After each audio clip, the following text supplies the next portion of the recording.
গেল ২৪ না আমি যখন নিউজটা করছি প্রায় ২৮ ঘন্টা যাবত আমরা পিনাকির অঙ্গুলি নির্দেশে সারা বাংলাদেশে একের পর এক ঘটনা দেখতে পাচ্ছি।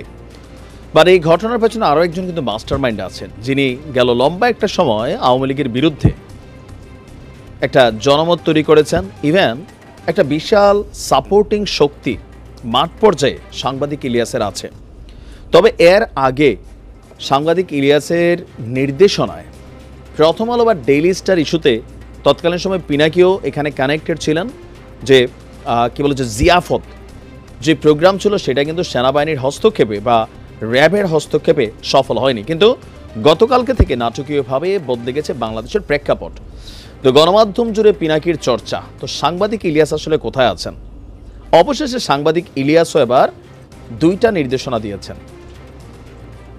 এই দুই নির্দেশনা আমি জানি না যে অলরেডি বাস্তবায়ন হয়েছে আমি যখন ভিডিওটা রেকর্ড করছি, নাকি হওয়ার পথে অথবা হয়ে যাবে 100%। কারণ একটা ঝড় তো উঠছে। একদিকে সাংবাদিক ডক্টর পিনাকি ভট্টাচার্য তিনি বলছেন 48 ঘন্টা সময় সরকারকে। গতকালকে থেকে আমরা রাত থেকে আজকে পর্যন্ত যা করছে সারা বাংলাদেশে শেখ মুজিবের মোরাল বা নাম যা আছে সব কিছু উচ্ছেদ করা হয়েছে। এবার বাকি সম্ভবত কিছু জিনিস আছে যেগুলোর জন্য নির্দেশনা দিয়েছেন সাংবাদিক ইলিয়াস। তার এক ফেসবুক পোস্টে তিনি আপনারা বলছেন, ভাই সব শেখ হাসিনা বার্ন ইউনিট এবং পিজি হাসপাতালের নাম ফলক ভাঙা হবে। আবার বেশি বুঝেন না, হাসপাতাল ভাঙতে বলে নাই, নাম ফলক। কারণ আমরা আছি অনেকে অতি উৎসাহী বলে একটা, আর এই আন্দোলনগুলোর মধ্যে আপনারা একটা জিনিস দেখবেন, লুটপাটকারী একটা শ্রেণী কিন্তু ঢুকে গেছে। কেউ হয়তো সেখানে প্রতিবাদ করতে গেছে তার গোস্বামিটিতে, আর কেউ আছে বারান্দার গ্রিল, এসির প্যানেল, থাইয়ের চ্যানেল, গ্লাস, হান্ডি পাতিল, মানে যতটুকু জিনিস নিয়ে খোলা বাজারে বিক্রি করে দেওয়া যায়। এই লুটপাট কিন্তু প্রত্যেকটা জায়গায় ঘটছে। ভাঙচুরের পাশাপাশি প্রতিটা বাড়িতে লুটপাটের ঘটনা ঘটছে, আর এটাতে জনস্রোতে একদল সুবিধাভোগী কিন্তু মিশে গেছে, এটা অস্বীকার করার সুযোগ নেই। তো এটা কেন বললাম, নির্দেশনা দিল একটা, ঘটনা ঘটায় আরেকটা, এটাতে সুবিধাকার ও লুটপাটকারীর।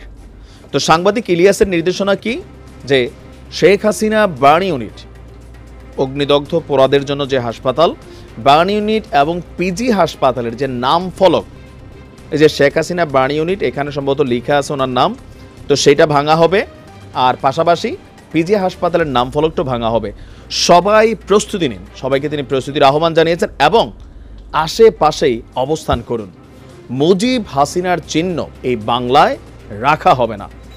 আরেক পোস্টে তিনি আপনারা বলছেন যে মেজর ডালিম স্যার দেশবাসীকে ঈদ মোবারক জানিয়েছেন।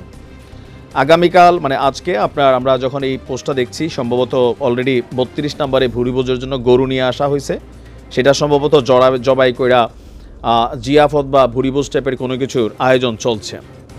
সম্ভবত মেজর ডালিমের এই ঈদ মোবারক আমরা আজকে বিকালে ধানমন্ডিতে শুনতে পেয়েছি গণহারে। একে অন্যকে ঈদ মোবারক বলছিলেন, আবার গতকালকে লাইভেও সাংবাদিক ইলিয়াস, পিনাকি, তারপর হচ্ছেন কনক সারওয়ার একে অন্যকে ঈদ মোবারক বলছিলেন। তার মানে ঈদ মোবারক ইস্যুটা মেজর ডালিম 1975 সালে তিনি যেই কাজ করেছেন, আর আজকের দিনে আইসা বাকি যেই কাজটা ছিল সেটাও পেছন থেকে মেটিকুলাস প্ল্যান হোক অথবা তিনার স্বপ্ন হোক, এটা কিন্তু আজকে পূর্ণ হয়েছে। এখন এগুলোর থেকে আসলে ভবিষ্যতে কি হবে না হবে, বাংলাদেশে আমরা যারা আছি এগুলাই দেখছি, হয়তো আর অনেক কিছু দেখব, সময় বলে দিবে। ভালো থাকবেন।